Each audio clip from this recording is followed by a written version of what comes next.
Hey everybody, it's Rob at Smoking Hot Barbecue. I'm coming to you from 7,500 feet on top of a mountain.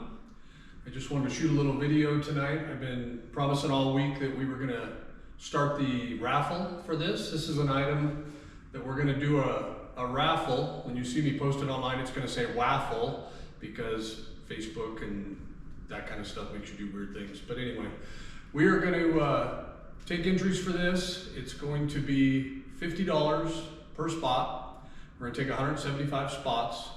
We're gonna let you pick your numbers so you can decide which one is yours.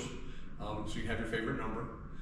But anyway, this is gonna be a cool unit. I'm gonna give you a walkthrough, show you a little bit about it. As you'll notice, it's still in raw metal. The reason for that is I figured that if we're giving this away, that maybe the powder coat portion of this that I'm gonna do, somebody would like to have their input on what to do it with. So the cook chamber itself is going to be powder coated a color that the new owner is going to choose. The bottom side of it, the firebox, is actually going to be one of our high quality 1500 degree black paints so they can live up to the heat. The cooker actually unbolts from a cart, and I'm going to powder coat the cart too. So I'm thinking of powder coating the cart some sort of a contrasting color to whatever the cook chamber ends up being so that it looks good. The rocket stove that's on the back of this thing will also be the 1500 degree black to live up to that. So anyway, I wanted to give you guys a tour of this, show you some actual pictures and close-ups of how we do this, why we do it the way we do, how it works.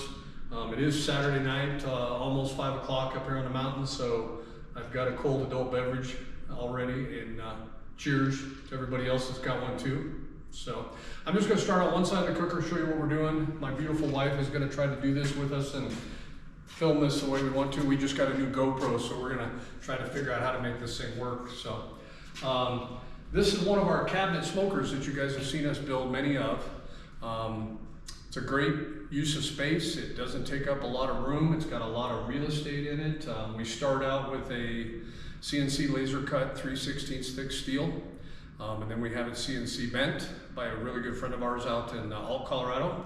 And then he brings it to us and we assemble it and weld it together to make it a great unit. So these are an actual live fire cooker, so you can run actual logs that burn real fire, or we have an optional basket that you can use for charcoal or wood burning chunks also. So you can get a long burn out of it. So we also, these cabinets are all Barbecue Guru driven. So we put a Barbecue Guru controller on it. We run a probe inside the cook chamber. It measures the ambient temperature, and then it blows air through the fans, which we run 2 of them, into the firebox and force the air directly across the basket where we want it to be. So it's a really good, efficient way to run the fire. You can pretty much set it and count on it working exactly the way you want it to be. So like I said, they're 3/16 thick, so they're gonna hold heat, they're gonna last, they're heavy. The cooker itself weighs about 600 pounds when I've shipped them across country. We start out with some billet, or bullet, I call them billets, I didn't mean to say bullet. Some bullet hinges that are greasable, so they're super heavy duty, they're 10 inches long, super big shafts, they're all welded in place, you can grease them and keep them lubricated. They would hold 10 times more weight than what this door weighs, so they're never gonna wear out, so you don't have to worry about that. This is a little bump stop that we put on here so the door can only open so far. And so that's that. When I open this up, we've got a nice adjustable toggle clamp handle here that keeps the door tight and closed. So as the gaskets wear or flatten out over time, you can adjust them and keep them tighter. If you notice, I put a nice little touch of where it attaches here. I put an F-bomb. Those of you who don't know what that is, there you go. Big heavy duty handles. As you can see, the door just like butter. I mean, all I gotta do is just barely touch it and it flings open. So we open this up, it'll go all the way against the bump stop, causing it to stay. The way this cooker works is kind of interesting because what we do is when the heat comes out of the firebox, it encounters a diffuser plate. And then it goes around that diffuser plate, comes up into the cook chamber and encounters another diffuser plate. That's this one. There's another one right in here. On top of the second diffuser plate, we put a pan of water. Because in Colorado, we don't have any humidity, so we like to add water. So this will hold a disposal aluminum foil pan of water. These are our round bar grates that we build. So we've cut the ends out of them on our CNC plasma table. We built them out of 3/8 cold roll round bar. There is 27 feet of round bar in each one of these grates. So I think this cooker is 25, 26 inches wide by 17 inches deep. So you got a little over 2,000 square inches of cook space. As you pull these out, they've all got anti-tippers on them so that they'll stay where you need them to be. If you notice, it says SHB Customs on them. It also says Making Barbecue Love. They're reversible. I've got the opposite on each one of them, so you can change it around. So if you don't want to have this here, you can have this here. You can take the grates out so that you can have bigger spaces in between. As they sit right now, an average size pork butt fits in there. If you're gonna try to put a whole turkey in its normal body size, you'll have to take out a grate to leave room for it. The other thing that we do, if Dawn will come up in here and look a little closer inside here, I don't know if you can see my fingers touching them, but we put some round bars into the roof so that you could pull out 2, 3, 4 grates and cause yourself to have some place to hang. So if you wanted to hang summer sausage, or if you want to hang ribs or any of that kind of stuff, you can do that. And you can tell a little bit in here, and you'll be able to see more in the back, but what we do with our chambers is historically a cabinet smoker is going to have some hot spots and cold spots just because of the nature of the beast. Our water pan helps alleviate part of that. The back chimney scavenge area helps also eliminate that. We start to pull the heat out earlier instead of letting it all rise. So it makes it so the top's not so hot, the bottom's not so hot, and it's a lot closer to being the same temperature. It makes it a lot more dependable and easier to cook with. So as you'll notice in here, we've got a recessed area that we glue a big high temperature gasket into. So when we close this cook chamber door, it's gonna seal. So I kind of liken it to, I see people all the time saying, oh, after you burn it enough times, there's gonna be enough stuff in there that's gonna seal itself. But I kind of like it to go into Sonic and having a drink. When you get a drink and you poke a hole in the straw and you try to suck, it doesn't suck. You can't get the drink out. Well, when you have a place in your cooker that doesn't have a sealed surface, it won't suck well. So our cookers suck well on purpose. So we'll close those up and make that work. And it makes a big difference, I think. So when we get down to the firebox, a couple things that are nice about a vertical cabinet. Not only do they not take up much room, but they also use some of the ambient temperature of the heat to rise and keeps the cooker hot. So when you have an offset, you lose that heat going out the roof of the firebox. Our heat goes into the cook chamber. I told you this was Barbecue Guru driven, which means it needs no outside air. Close this vent off and there's no outside air. If you decide that you'd like to cook with outside air, in other words, no Barbecue Guru, you can. If you want to do it old school, you want to maintain the fire yourself, or if the power just goes out and your Barbecue Guru won't run, you have the ability to do that. So when we open this up, as most of you have seen, this one has our Smoking Hot Barbecue fire management box, fire management basket. We've probably built 6,000 or 7,000 of those fire management baskets. And the reason for that is because they help make your life easier. Can you run a fire without a fire management basket? Absolutely. Should you? In my opinion, probably not. The reason is once again, I always have analogies, but I kind of liken it to going camping with your wife. So if you sleep in a tent, you sleep on opposite sides of the tent, you're going to be cold. If you snuggle and you combine your body heat with no extra heat, you're going to be warmer. So that's what these V baskets do, is they combine your body heat to generate more heat with the same amount of effort. Same as sleeping close to your wife instead of far away. What that does is it also makes it so we've concentrated that heat and we get the same amount of heat in the cook chamber with less effort. We've built these ground bars so that they have just the right amount of spacing that what I call unusable coals fall through. All the ash falls through, and the little bitty coals that no longer can do any good, they fall through also. And all it leaves us is good, hot, usable coals. And when we put our next log in for a restart to that log, we get a lot cleaner restart. We don't have that dirty smoke on the chimney when we do the restart. It ignites quicker, it ignites cleaner, so that we don't have to worry about it. So we think that every smoker on the planet should have a Smoking Hot Barbecue fire management basket. Ironically, many people have tried to copy it. Nobody does it exactly the way we do. The advantage of our baskets is we have had these baskets in every top winning cook's cooker on the planet. We have had baskets in the winner of every top event there is, and the best cooks in the world cook on our baskets. and we've got that input back, we've got that experience back, and we've designed these to do what they're supposed to do. Everybody that copies us doesn't have that.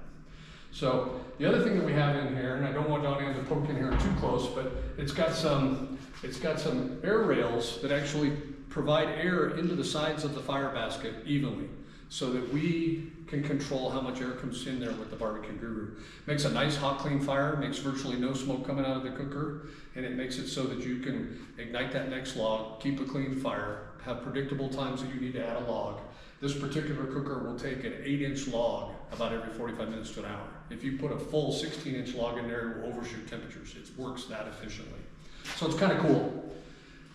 So we're gonna walk around the other side of this a little bit. And this is where we're gonna mount our Barbecue Guru. So this will come with the Barbecue Guru electronics also. It's gonna come with the DigiQ.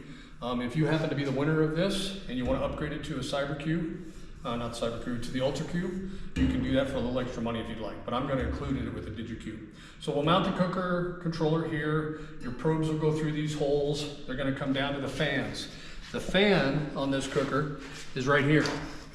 So we put the air into that fan and then we distribute it in the manifold that goes in between on the sides of the fire basket, causing it to have even flow. If you come back here, Don Ann, you'll see we've got a chimney here. We've got a place we're gonna put a nice spring, nickel-plated spring handle. When we run this with a live fire, we run that wide open. We don't have to dampen anything because the Guru takes care of everything. If we run it with a charcoal basket and wood chunks, you will play with it a little and damper it. But for the most part, if you run it with wood, it's gonna be wide open. And the reason I think that a cooker should run wide open, excuse me, is I think that if that smoke spins too many times rotating around inside the cook chamber, we're gonna cause it to be stale. And when it causes it to be stale, it's gonna cause it to not be bitter, or cause it to be bitter on our meat, which is not good, in my opinion. So this also is a 1/2-inch diameter probe hole. We're gonna put a weather tight fitting in there after we're done with powder coat.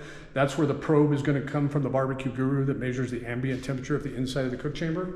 It also has enough room that you could put a couple extra probes to stick in your meat if you'd like.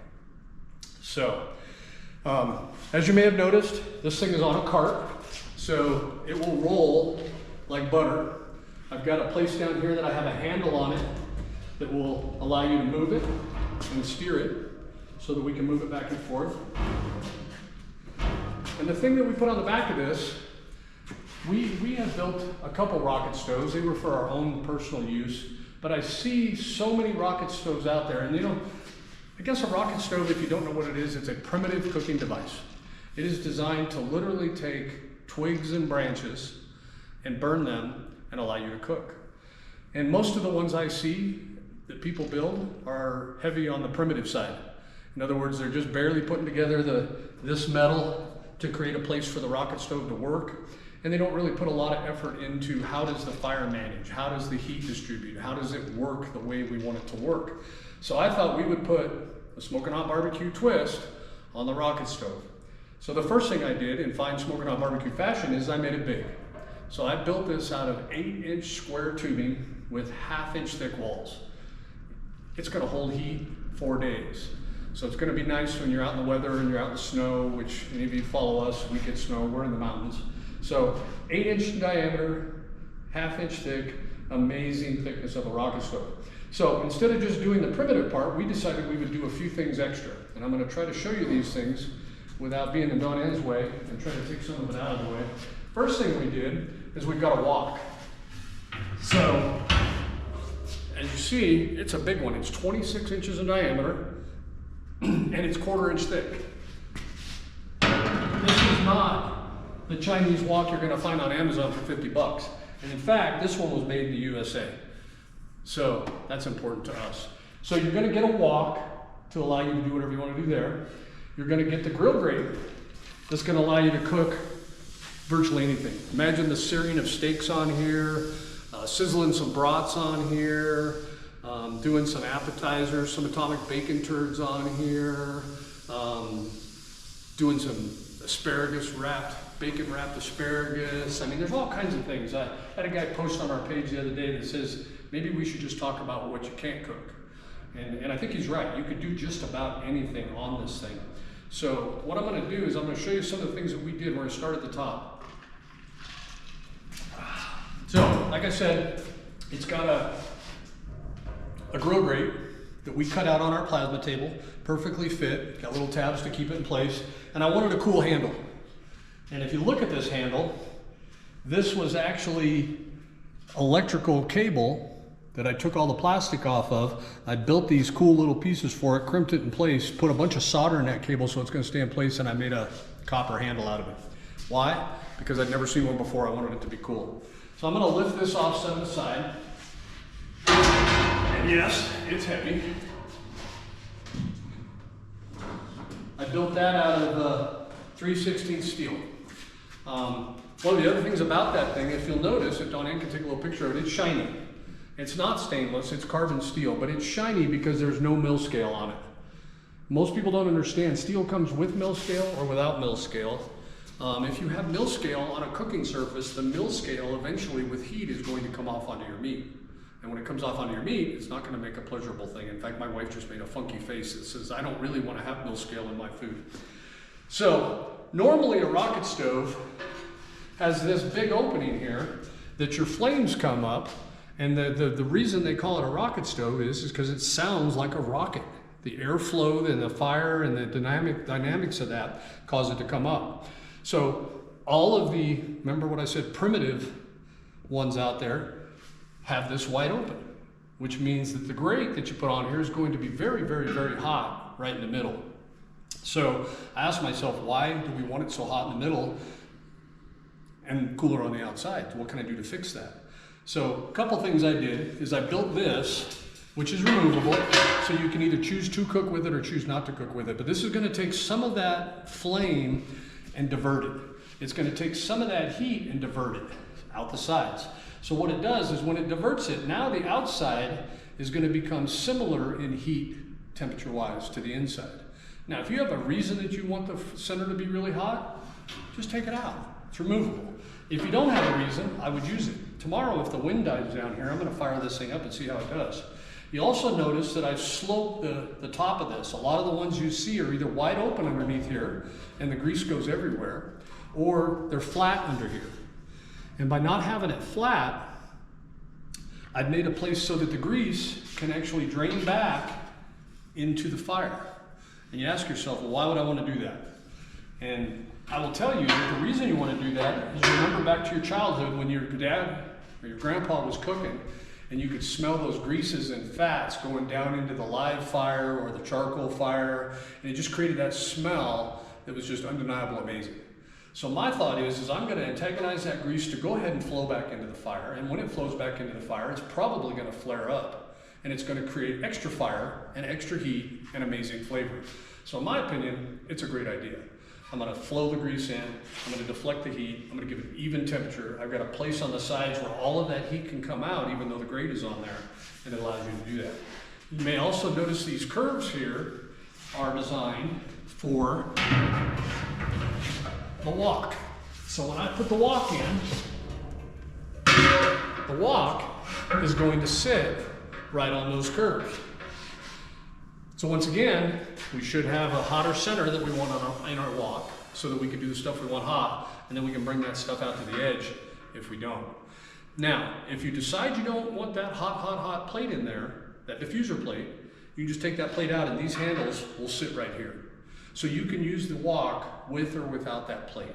So you can have some tuning options with your rocket stove. Once again, like I said, most primitive rocket stoves are just that, they're primitive. So we're trying to design some logic and some function into this to make it better. So, you also notice we gave you a place to store these. So they're gonna hang right here when not used. So I'm gonna walk over the other side. Obviously all that other stuff we're gonna make is gonna be for lunch and dinner. But the stuff we need to make for breakfast needs to get cooked on a griddle. So, this will also come with a griddle. So imagine hash browns, scrambled eggs, all the things you're gonna want to make it a griddle. So, once again, like that guy said, maybe it's better off to talk about what we can't cook, because obviously we can cook lots of stuff. So one of the things we also do on the rocket stove is I've got a door here where your wood goes in.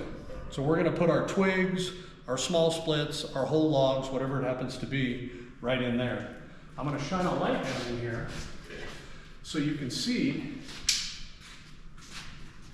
We also have a round bar cooking grate, or round bar fire grate in our rocket stove. So that fire grate's gonna allow the wood to stay off the floor of the stove, create airflow, which we all know that airflow creates better wood burning. So once again, I'm trying to take the primitive away and make it less primitive. Make it work better, make it have control. Chad, my welder, calls this little door his nut protector. Because if you're standing here, it's gonna be hot. So by standing here with it closed, we should eliminate some of that heat. The other thing we did down here is this is our air control. Once again, on all those primitive ones you see out there, they have no air control. The only control they have for heat is the quantity of wood. More wood or less wood changes the heat. I wanted to make it so that I could control it. I can either run it wide open, I could run it here and it will stay, or here, and close it. So we've got all those options. Once again, you'll notice this unbolts because I'm going to coat this separately from the powder coated bottom section. Donann, if you'll come over here, one thing we missed on the cooker, also has a nice stainless steel drain valve, 1.25 inches, so it's not going to get clogged easy. The other nice thing about it is if you look real close at this cooker, there's about a 3-degree tilt to this corner. So we actually promote the grease to come down to that drain. So you just hang a little, like a little stainless steel pail off that bail, a bail off this handle, and it will allow you to catch the grease during the cook and keep yourself from having a grease fire. So you can open and close that. The other thing we did to the rocket stove is, not only did you see that grate in there, but underneath that grate is going to accumulate ash. So you may or may not need to do something with that ash during the cook. So if you did, we built an ash pan that you can dump and put back in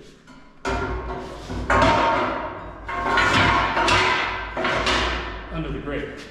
The ash pan is going to have a nice nickel-plated spring handle on it too, but I was out of those. Hopefully they're coming with the UPS Brown truck on Monday, and I'll put that on there. So that's kind of the lowdown on how the cooker works. As you'll notice also, it's got some nice 18-inch tall golf cart wheels and tires. When we do the golf cart wheels and tires, we actually take a 1,000-pound spindle and hub and build the axles and the suspension for that. So this whole thing has got enough tire, wheel, and suspension under it to handle 4,000 pounds. It doesn't weigh 4,000 pounds, so, which is crazy. It's pretty heavy.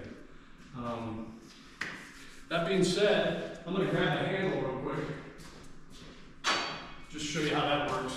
So we just stick this in here and hold it in place, and we're able to pull this anywhere we want and turn it pretty tight angles anywhere we want, pop around in circles almost anywhere we want. Put it on the back patio, and then take the handle out and take it out of your way, so it's not in your way anymore. We'll also include a nice little wheel chock that goes around one of the wheels and tires and keeps it from rolling. So, years ago, we always used to get these phone calls at Christmas time where the wife would say, hey, I need to buy my husband a smoker, and it was always a week or two before Christmas. And we've been fortunate enough as a business to never have free time to do anything. So a few years back, we decided to start allotting 2 weeks that we could take and build something that somebody could have for Christmas. This year, we decided to do it in a raffle so that it would be fun and lots of people would have a chance to get it, and it would be something cool. So I think this is probably one of the coolest cooking machines you're probably going to find. I mean, what can't you cook on here? And if you can't cook it on here, you should be able to cook it in there. It's amazing quality. We think they're awesome units. They work fantastic. Our own personal cooker up on our deck is a cabinet. That's what we cook on every day. That should tell you something about what we think about these. We can have whatever we want, and that's what we have in the cabinet. So anyway, I'm going to post this video. I'm going to list the spots that everybody can enter. I would like you to, I'm going to give you two options. You can do a PayPal, and I'll give you the link for that. You can also do a Venmo. I would like you to do them as friends and family, because as we all know, those places all get a hit and take a cut, and every little bit helps as a small business America, so we can make our bottom line work. So if you can send it that way, you'll be able to pick your number. As soon as you've picked your number and you've paid your spot, I will put it on the list, and as soon as the list is full, we'll schedule a time to give it away. We're going to do a random.org drawing. We'll do it live on Facebook, so you'll be able to look at it, watch it happen, so you know that everything's on the up and up. And should be cool. The other thing is, the item is located in Livermore, Colorado. If you're not familiar with that is, we are about 40 minutes